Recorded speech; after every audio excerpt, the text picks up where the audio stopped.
11 नং महारानी Teliamura केन्द्रनि अंगै BJP IPF ति कथाजाक बदलनि चौमारी बातने बरम गनां जगिता देबबर्मानि चौमारी आवायै रुटसु खलायजाखा मन्त्रिकरा बिप्लब कुमार देब तिनिनि रुटसुआ मानजागै बान्दानो मोजां रोखा बीजेपी आईपीएफ ति बदलनो खाफुनाय र बाइक माल खुंबाय तिनिनि रुटसुनो कतर ते नायथकै सनामै तिसाका तिनिनि कतर रुटसुनि बिसिंतिनो नुकजागै दंगो फाइने 6 एप्रिल नि एडीसी चौमारुआ बीजेपी आईपीएफ ति कथाजाक बदलनो कपलाय अंगनाय हिनि शाखा मन्त्रिकरा हास्तेवा बीजेपी हापां खाजाकमानि बिसि थामनि बिसिङनो हास्तेवा हामक्राय तुबुजाकमानि ते मुदि हापां कक बरकबाय बिनि ककलाम नारगै बक्तिता रुमानि कक रत्न बखुरसावे ककलाम नारखा मन्त्रिकरा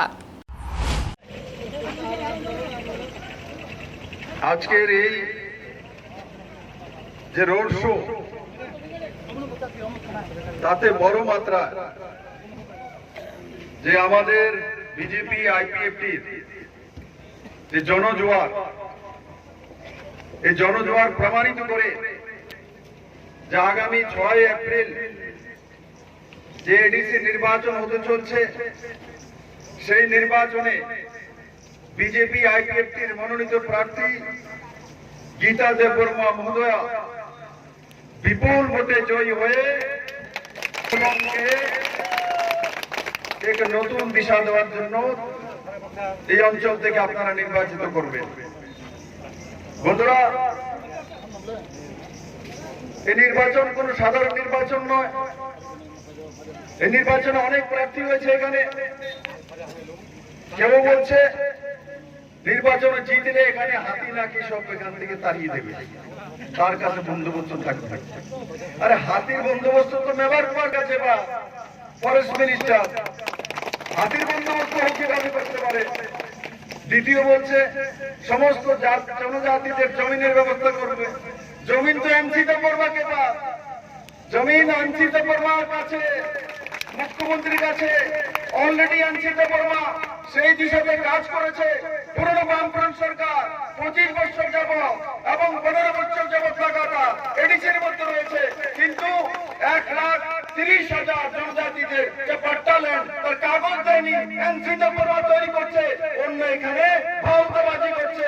এখানে ত্রিপুরা সরকার তার ব্যবস্থা করার জন্য মাননীয় প্রধানমন্ত্রী নরেন্দ্র ভাই মোদীর নেতৃত্বে ত্রিপুরা সরকার বিজেপি আইপিএফটি সরকার তার ব্যবস্থা করছে। বন্ধুরা, ক্রমাগত ত্রিপুরাকে বিনাশ করেছে। 3 বছরে এই সরকার বহু কিছু করেছে। আমি এখনো বলি আমি সবকিছু করতে পারিনি, কিন্তু আপনাদের সবকিছু করে দেব বন্ধু। আমার মধ্যে সেই মানসিকতা রয়েছে। নরেন্দ্র ভাই মোদী ত্রিপুরার প্রতি সে বিশ্বাস রয়েছে। ত্রিপুরা জাতিকে নরেন্দ্র ভাই মোদী ভালোবাসেন। ভারতের কোন প্রধানমন্ত্রী এই প্রথমবার আস্তাবল ময়দানে 9 তারিখ যখন ভাষণ দিয়েছেন, মাননীয় প্রধানমন্ত্রীজি ককবরকে সম্বোধন করেছেন। আজ পর্যন্ত কোন প্রধানমন্ত্রী কককে সম্বোধন করেনি 4 লাইন 5 লাইন। বন্ধু, নরেন্দ্র ভাই মোদী জনজাতির ব্যথা বোঝেন, তার জন্য 4 লাইন ককবরক শিখে তারপর ককবরকে ভাষণ দিয়েছেন। বন্ধু, এর চেয়ে বড় উপহার জনজাতির জন্য কি হতে পারে? বন্ধু, এডিসিতে ইলেকশন জিতলে জমি বন্দোবস্ত করা যায়, এখনো সেই নিয়ম হয়নি। তার জন্য আমরা পাঠিয়েছি, আমরা বলেছি, এখনো হয়নি। এই ব্যবস্থা নেই।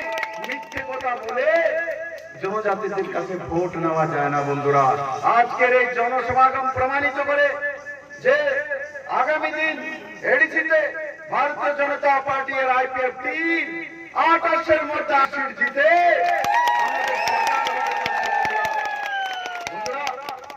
আজকে এই সব বিরোধী চলে এসছে ইলেকশনের সময়।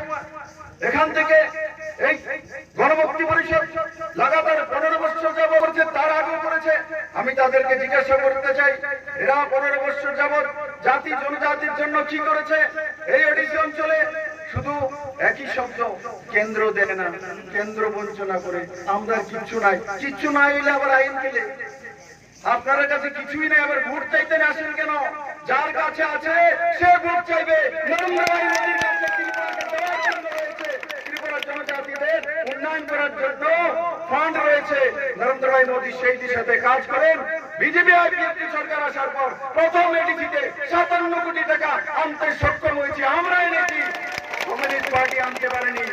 জনজাতি অঞ্চলে জলের ব্যবস্থা নেই, বিদ্যুতের ব্যবস্থা নেই, রাস্তার ব্যবস্থা নেই। এখন আমি রস্যবাড়ি থেকে এসেছি, সেই রাস্তা দিয়ে যাওয়ার মতো নেই। জনজাতিরা সেই রাস্তায় চলে, কেউ দেখার নেই, জলের ব্যবস্থা নেই। আজকে সরকার 2022-এর মধ্যে ত্রিপুরা রাজ্যের প্রত্যেকটি প্রান্তে জলের ব্যবস্থা করবে, ত্রিপুরা রাজ্যের প্রত্যেকটি এডিসিএতে রাস্তার বন্দোবস্ত করবে, প্রত্যেকের ঘরেতে বিনা পয়সা ইলেকট্রিসিটির বন্দোবস্ত করবে। সেই দিশাতে সরকার কাজ করে, কিন্তু অন্যরা কি করবে? এসে কি শব্দ বলে, এটা করবো ওটা করবো, উন্নয়নের একটা কাফিউ বলবে না। উন্নয়ন শুধু নরেন্দ্র ভাই মোদীর কাছে আছে। আপনারা দেখেছেন বিভিন্ন সময় বিভিন্ন দল এখানে প্রচার করে, একবার তাদের স্লোগান, একবার তাদের ভাষণের মধ্যে কোথাও রাস্তা আছে, কোথাও জল আছে, কোথাও বিদ্যুৎ আছে, কোথাও উন্নয়ন আছে, কোথাও জনজাতিদের সম্মানের কোনো বিষয় আছে, সেগুলো আছে আইপিএফটি ভারতীয় জনতা পার্টির কাছে। বন্ধুরা,